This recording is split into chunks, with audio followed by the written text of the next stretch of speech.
En tant qu'être humain, nous sommes une espèce connectée, liée dans le sens latin du terme, qui a besoin d'attachement. D'abord pour notre survie, notre sécurité, et ensuite pour un bien-être, notre épanouissement. Et c'est ainsi aussi dans nos relations sentimentales. Je m'adresse aux femmes justement sur cette chaîne qui veulent se connecter à un homme, créer un lien fort sur la durée.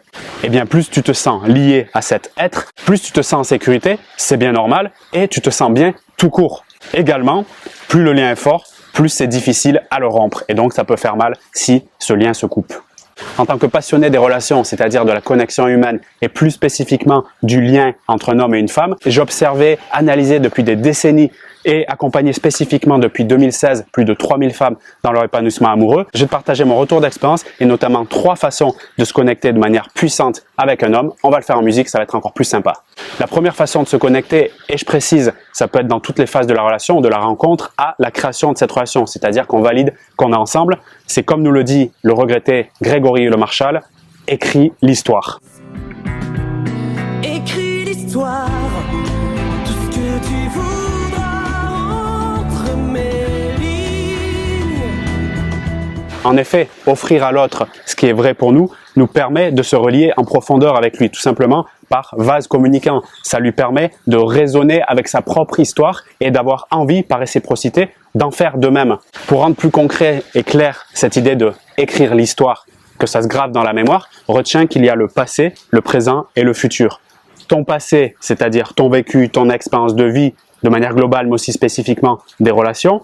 Le présent, ça peut être qu'est-ce que tu es en train de vivre maintenant en termes de projet, mise en place, les pensées que tu as sur différents sujets. Et le futur, partage éventuellement de ta vision, de tes rêves, vers où tu vas. Et ça peut être bien sûr sur le domaine spécifique des relations, mais aussi sur les domaines généraux de ta santé, de tes projets professionnels, etc. Tu remarqueras que le simple fait de réfléchir à est-ce que je suis OK avec mon passé, mon présent et vers où je vais, tu es déjà en train de faire une autothérapie avant même de communiquer quoi que ce soit à cet homme. Et d'une certaine façon, pour que ça soit plus puissant, accepter ma réalité en profondeur, c'est-à-dire me regarder et dire est-ce que ça va pour moi, mon passé, mon présent et mon futur, être aligné d'une certaine manière, c'est ce qui me permettra d'aller beaucoup plus en profondeur avec cet homme. L'autre, par exemple cet homme, est juste un révélateur de ce que je porte en moi. Si par exemple, quand j'ai le désir de lui parler de mon histoire passée, mais que je sens que ça bloque, qu'est-ce que je fais ? En tentant de me connecter à lui, je découvre qu'il y a une peur qui ressurgit en moi. Par exemple, la peur de m'ouvrir à l'autre, parce qu'il y a une souffrance derrière qui n'a pas été résolue. Donc, se connecter à l'autre, c'est une manière de me retrouver moi-même. Et c'est juste formidable à mes yeux. Allez, voyons ensemble maintenant la deuxième façon de se connecter. Et on part sur un autre registre plus enthousiasmant. Et on remonte le temps dans les années 90.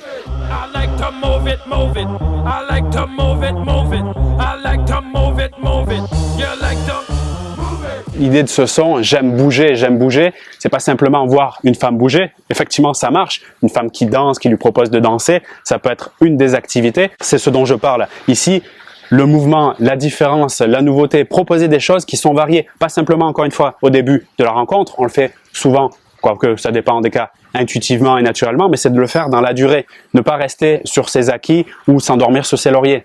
L'habitude, l'ennui dans une relation, surtout de nos jours où on voit à travers les réseaux différentes possibilités nombreuses par le fait de regarder d'autres personnes qui nous inspirent ou même qu'on jalouse. Il y a un truc qui se passe, c'est que si dans notre vie on a l'impression que c'est toujours plan-plan, ben à un moment donné on va s'ennuyer. Même si un mec qui te propose un truc régulièrement, aller chez lui, à mes yeux c'est dangereux d'accepter ça parce que tu lui donnes le confort de ne rien faire de nouveau. Alors qu'au fond de lui, même s'il le dit pas ou même s'il refuse, il aimera la nouveauté, sauf qu'il s'est endormi et il est dans une forme de confort. Pose-toi la question, est-ce que c'est ce que je veux dans ma propre vie? Est-ce que c'est ce type de relation qui me fait vibrer? Si ça ne te fait pas vraiment vibrer, pose-toi la question, qu'est-ce que je peux faire pour amener de la nouveauté, quelque chose qui fait bouger tout simplement? Sois créatif par rapport à ça, ça fera la différence pour se connecter, pour se lier en profondeur. Une autre manière de se connecter en profondeur et sur la durée, c'est bien sûr de faire vivre des émotions.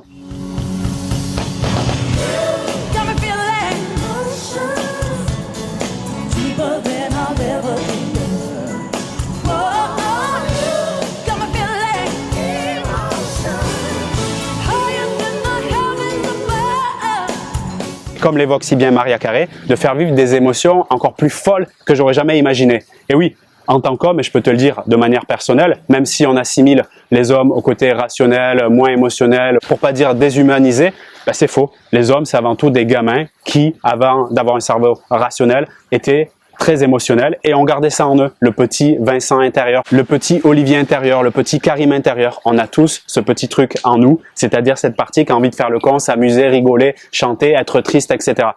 Faire vivre des émotions à un homme, c'est crucial. Des moments qui ont été marquants pour moi, c'est-à-dire, pour revenir à Grégory Le Marchal, qui ont marqué mon histoire, eh bien, c'est des moments où j'ai vécu des émotions fortes que des femmes ont pu provoquer. L'immense majorité du temps, plus de 95%, on n'a pas conscience des émotions qu'on vit dans l'instant. Par contre, on s'en souvient après. Parce que je rappelle le procédé, quand je vis des émotions intenses, eh bien, elles restent gravées dans ma mémoire.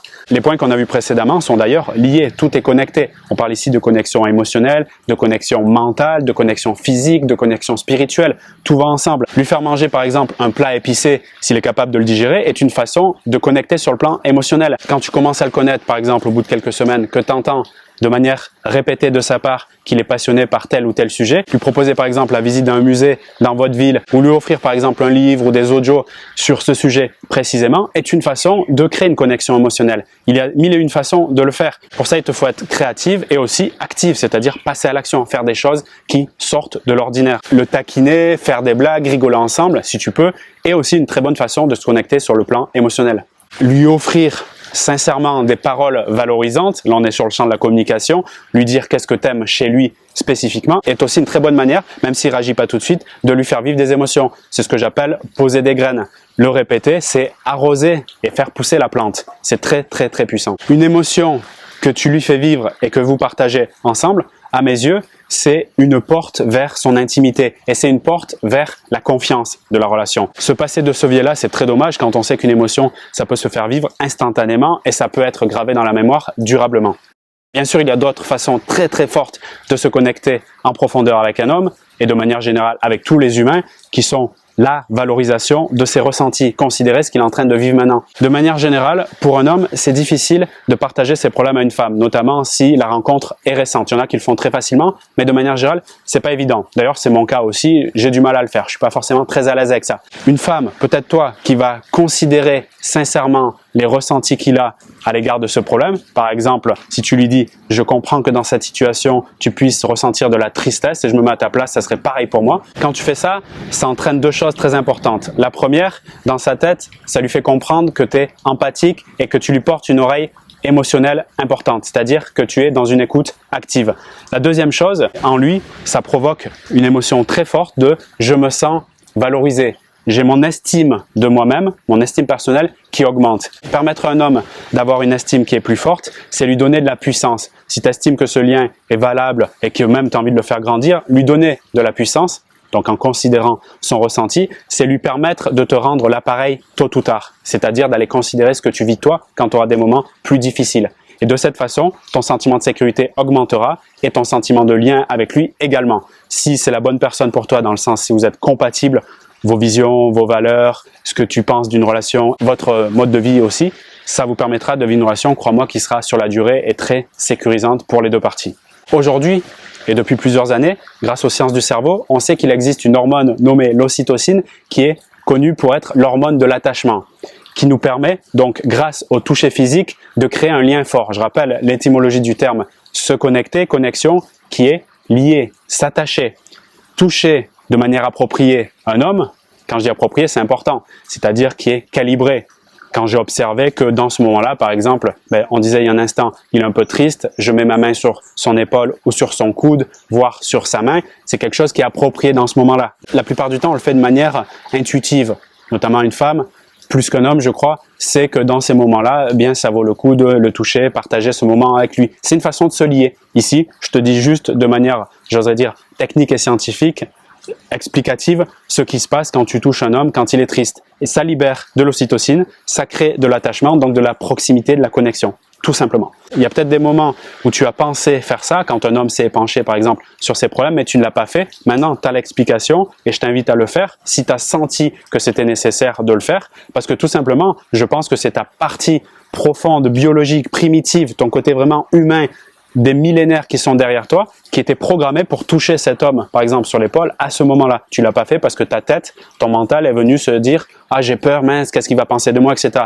Si ça arrive la prochaine fois, je te conseille de le faire directement, réfléchis pas. C'est ton instinct primitif dans cet instant-là qui se met en place et c'est tout à fait bon pour toi, pour lui, pour votre relation.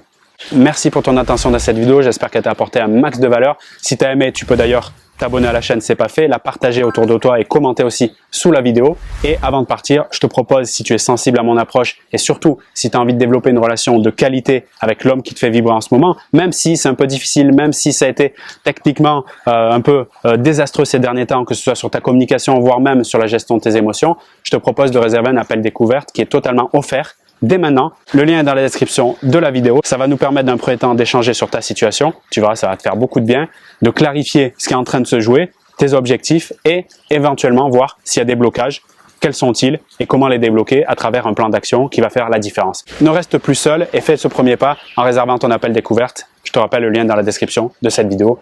Je te dis à tout de suite de l'autre côté et à très vite pour d'autres vidéos sur la chaîne. Salut!